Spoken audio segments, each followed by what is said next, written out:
One of the biggest reasons creators struggle when publishing content online is that they worry too much about the technology they should use. Hi, I'm Thiago and welcome to episode 2 of the Stack Junction podcast. In this episode, I want to talk about something that I have seen countless times about creators, and it's they worry about what technology they should use to start a blog, a newsletter, what is the right tool for them, the prices, what setup they should use. And most of the times, tools don't matter as much as those creators think. And I think the biggest reason behind this overthinking and creators being so stuck in this phase about deciding which tool is that they are afraid. They are afraid of making a mistake about money, spending money on the wrong tool, spending money setting up the newsletter or the blog in the wrong platform. But the deep reason and the underlying reason I've seen is always fear. Because with research and with a bit of experience as well, I can see now that technology don't matter as much as creators think in this stage. I say this because importing and exporting the content from one platform to the other exists and is super easy. And I know this because I have changed platforms sometimes, and what I do in this channel is test platforms, so I know importing and exporting is not that hard, and most of the times it's trivial, takes a few minutes. So the reason I think paralyzes the creators is they are afraid. But I was also afraid to start. When I was starting a blog, I was afraid of making the same mistakes, but with experience and time, I now see that it was not worth it to be afraid. And you just have to do it. You just have to publish, you just have to try, you just have to see what works for you. And that's the part I want to focus on this episode, is that creators should focus more on using tools they like.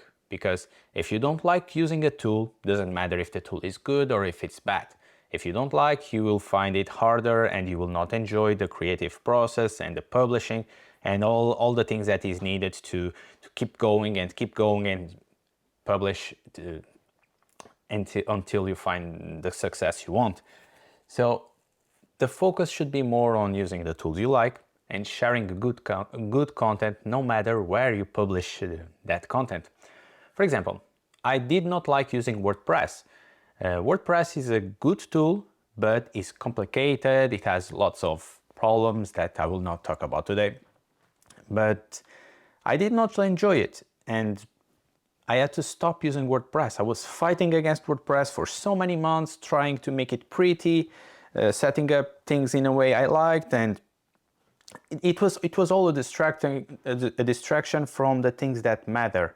What was mattering to me was I wanted to publish, to reach a place that I was happy with what I was publishing, and I'm happy testing tools. So I was setting up WordPress, configuring it, making it okay, and the process was a pain.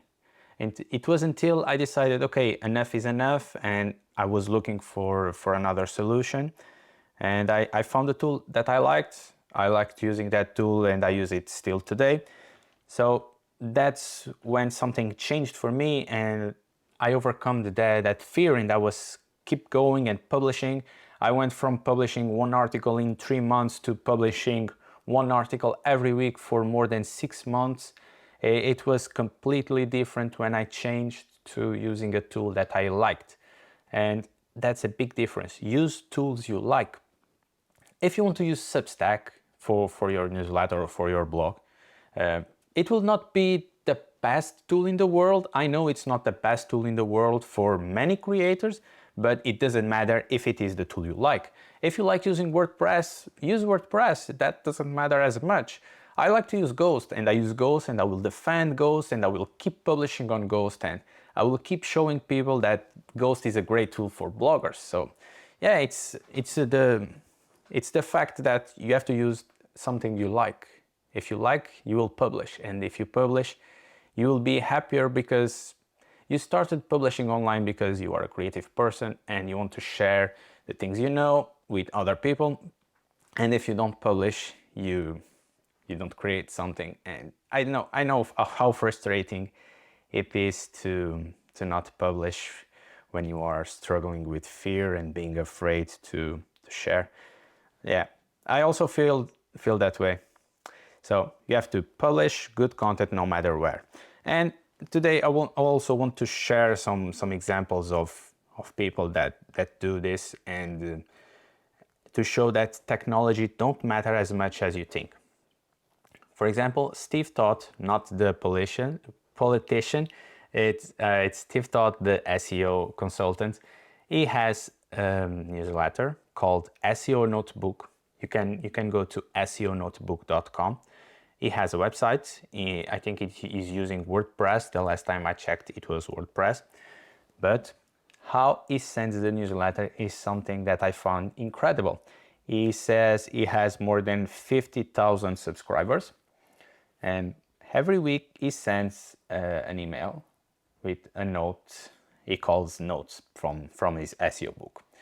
And it's like a paragraph, an introduction, then there's a link to the note. And the crazy thing about these notes is that these are links to Notion. Yes, public links to Notion, the note-taking app. He has a WordPress website, but he still sends the newsletter with links to a Notion document. This shows that no matter if you are one of the best SEOs in the world, you can still run a successful newsletter this way. Below the first link to the Notion, he has the sponsors for the newsletter of that week. Then at the end, he also has recommended tools with some affiliate links, and then he has again another link with a button to the note. In these notes, I'm gonna check, but I don't think they are indexable, so they will not be ranking on Google, I think. Actually they can be indexed by Google, but I don't think most of them are indexed by Google and appear on search results when you search for them. So this is an SEO person that found lots of success doing SEO for other companies and as a consultant, but he shares valuable content. It's so good, the notes he shares about SEO, but he shares them in a way that is not easy to find on Google, so he's not super worried sharing the content in a way that people find on Google. He could share on WordPress, and it will be so much easier to find these articles if he was publishing on WordPress, optimizing them, and so on and so on. So it doesn't matter as much as you use something that you like. For example, he might enjoy writing on Notion and using Notion for his everyday work, his thoughts. He might like, I don't know. But what he shares with us is great content with a simple newsletter and then a link to Notion. And he could share to an article on a website and probably find more success with SEO and so on. So this is a big example of someone not doing the things on the regular way and finding lots of success.